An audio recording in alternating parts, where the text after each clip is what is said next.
सुमित भाई, डॉक्टर जयशंकर जो हैं वो रशिया पहुंच गए हैं। एक तरफ सुनने में ये आ रहा है कि डॉक्टर जयशंकर जो हैं वो जो बाली में 15-16 नवंबर को जो G20 की प्रेसिडेंसी मिलनी है इंडिया को, और वहाँ पे सारे ग्लोबल लीडर्स आ रहे हैं।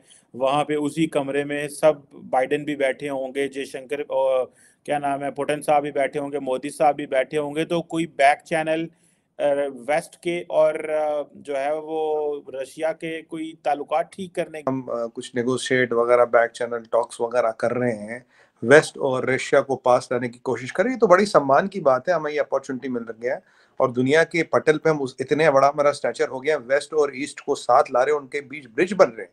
It's a good news for humanity and the peace of the world as such, and it's a feather in the cap for this elevated stature of India.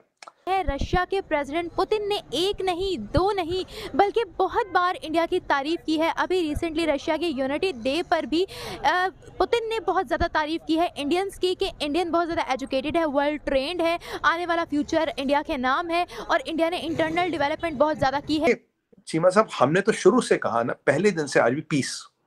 हथियार नहीं भेजा ना वहां पे, दवाई जरूर भेजी, एड भेजा, हथियार नहीं भेजा। हथियार तो हमारे पास भी भेजने को नहीं भेजा ना, क्योंकि हमें लोग को मरवाना नहीं है, ये हम चाहते हैं। मेरा ये ख्याल है कि उसने बिल्कुल ठीक कहा है, क्योंकि जो इंडिया है वो एक इस टाइम डेवलपिंग पोजीशन में है। ऑन द अदर हैंड हम जो है वो एक समझ ले बैगिंग पोजीशन में है कि हम दुनिया में तो बेग मांग रहे हैं। प्राइम मिनिस्टर मोदी ने टफ लाइन ली थोड़ी सी पुतिन के ऊपर और कहा कि ये जंगों का ज़माना गुजर गया एंड ऑल दैट। और प्रेसिडेंट पुतिन जो है उसने ये कहा कि भाई इंडिया की सॉफ्ट पावर बड़ी अच्छी है और टैलेंट है, ये है वो है।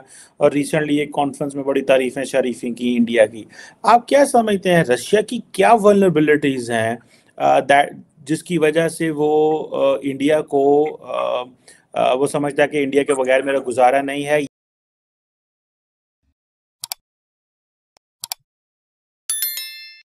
ये बताइएगा कि इस वक्त ये जो विजिट हो रहा है डॉक्टर जयशंकर साहब का, यूक्रेन रशिया वॉर के बाद पहला विजिट है उनका, तो इस हवाले से आपको क्या चीज लग रही है? क्योंकि ऑलमोस्ट इस जंग को अब 8 से 9 महीने हो चुके हैं और इसमें कोई न कमी आ रही और इन्हें ये रोक रही है। जी देखिए फखर भाई, शो पे बुलाने के लिए धन्यवाद। अच्छा लगता है आपके शो पे आके। आपने सही बोला, डॉक्टर जयशंकर साहब जा रहे हैं, 2 दिन का विजिट है। कल से शुरू होगा 8 नवंबर से, और वो तो ऑलरेडी ऑन द वे होंगे, निकल चुके होंगे, निकल रहे होंगे। अब जो आगे अभी हम देखें कि इसके ऑब्जेक्टिव्स क्या है। पहला ऑब्जेक्टिव, 4-5 चीजें इसके पीछे जो हमें मतलब ब्रॉडली देखनी पड़ेगी। जी, पहली चीज देखनी पड़ेगी कि ये विजिट अनाउंस होता है जब पीछे एक ये टैक्टिकल बॉम्ब की बातें बहुत चलने लगी। भाई रशिया ने ड्रिल शुरू कर दी कि भाई अगर हम पे न्यूक्लियर अटैक होता क्या करेंगे। वेस्ट ने वो एमेगाडॉन वाला वो थ्योरी डाल दी। तो कहीं ना कहीं दुनिया के स्टेज में पीछे एक कवायद ऐसी की गई कि भाई कहीं न्यूक्लियर वॉर का एक रूपरेखा, एक बैकग्राउंड बना, कहीं ना कहीं बनाने की तैयारी है। अब इसमें खिलाड़ी कौन कौन है? खिलाड़ी बहुत है इसमें, कहीं ना कहीं। अब इनको, क्योंकि देखिए अमेरिकन को लगता है कि भाई जितनी जितनी सर्दी आएगी उतना उतना पुतिन का पलड़ा भारी होगा। पुतिन अभी ढंग से लड़ा नहीं है जी। Putin has kept his last for the best. Putin is waiting for the winters to set in. ये अमेरिका को अच्छी तरह से पता है। वहां यूरोप में सर्दी पड़ेगी तो वहां हवा टाइट हो जाएगी, यहाँ गैस वैसा नहीं। जर्मनी की हालत खराब हो गई है।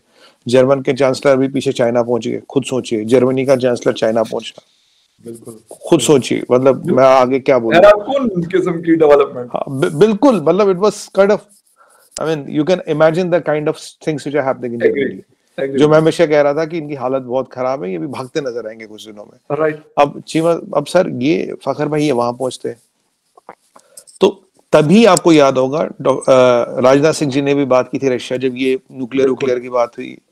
और एक और चीज हुई, जब पहली बार सिविलियन कैजुअलिटीज हुई तो इंडिया ने अपना थोड़ा स्टैंड बदला।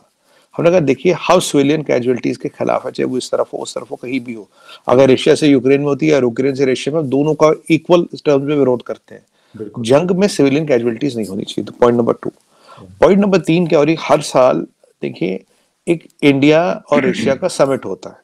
लास्ट बार आपको लगा इसी टाइम हमने बात की थी लास्ट ईयर, तो पुतिन साहब ही आए थे, 6-8 घंटे के लिए आए थे, कुछ डील साइन करके निकल गए।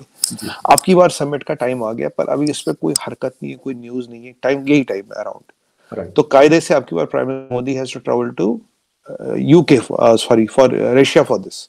जी मोदी जी को भी रशिया जाना। अब मोदी जी रशिया जाएंगे नहीं जाएंगे कहीं बात है नहीं।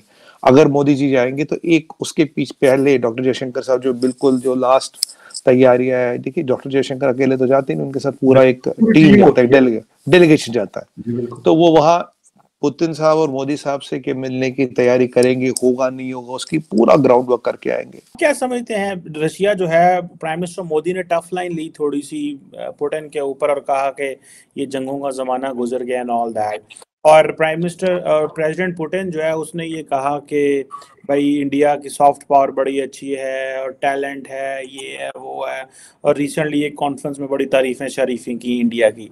आप क्या समझते हैं रशिया की क्या वल्नरेबिलिटीज हैं दैट जिसकी वजह से वो इंडिया को वो समझता है कि इंडिया के बगैर मेरा गुजारा नहीं है, या आई नीड, या Russia believes that they need India?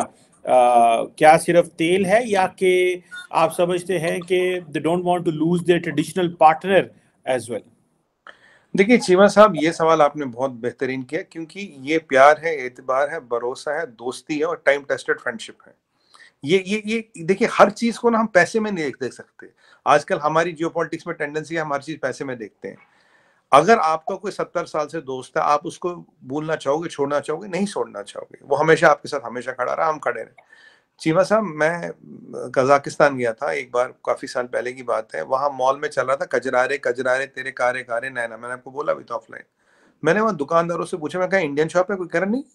मैं कहा ये क्या चल रहा है? मॉल के सेंट्रल म्यूजिक सिस्टम पे चल रहा था। कह रहा वी लाइक बॉलीवुड सॉन्ग। मैंने कहा तुम्हें मतलब समझ आता? कहता नो। तो वो गाते हैं, उन्हें समझ नहीं आता, इतना कनेक्ट है, राइट, इतना कनेक्ट है। तो एक रशियन ने एक बार बोला, कह रहा I came to my house and I saw my wife weeping, I know she is watching a Bollywood movie. एक ये दोस्ती है चीमा साहब। दोस्त को आदमी, दोस्ती से ऊपर कुछ नहीं होता। देखिए, अगर दोस्ती और नेशनल इंटरेस्ट सामने है तो नेशनल इंटरेस्ट को आपको चूज करना पड़ेगा, बट दोस्ती बड़ी चीज है। पुतिन साहब जानते हैं इंडिया में टैलेंट है, पुतिन साहब जानते हैं इंडिया बड़ा मार्केट है, पुतिन साहब जानते हैं कि इंडिया उनके साथ रहा, रशिया भी हमारे साथ रहा है। तो चीमा साहब, ये जो 70 साल का ट्रस्ट और गुडविल है, इसको प्रोटेक्ट करना, इसको डेवलप करना। मैं तो ये चाहूंगा कि जो 21 चीजों पे लास्ट टाइम कॉपरेशन हुआ था, 35 पे हो, 42 पे हो, क्योंकि हमें भी एक दुनिया को मैसेज देना, हम एक इंडिपेंडेंट फॉरेन पॉलिसी रखते हैं। पुतिन साहब इंडिया के टैलेंट की तारीफ करते हैं, जग जाहिर बात है, करनी भी चाहिए। इंडिया का टैलेंट है, मैन पावर है, सॉफ्ट पावर है, बिल्कुल है। इंडिया ने वीट निकाला, सबको पता है। इंडिया ने दवाई दी, वैक्सीन दिया। अब चीमा साहब, इंडिया क्या कर रहा है ना, अभी करीब मैं आपको 7 से 11 चीज ऐसे गिना सकता हूँ जहां India is contributing to the world. West is only operating dominance. मेरे लिए आज क्या ठीक है वो रूल है। तू आज टेररिस्ट, तू आज गुड तालिबान, तू आज बैड तालिबान, तुझ पे आज ये सैंक्शन, तू आज ग्रे लिस्ट में, तू आज व्हाइट लिस्ट में, तू आज ब्लैक लिस्ट में। अपील में, वकील में, दलील में, सारे रूल मैं बनाता हूँ और तुम बस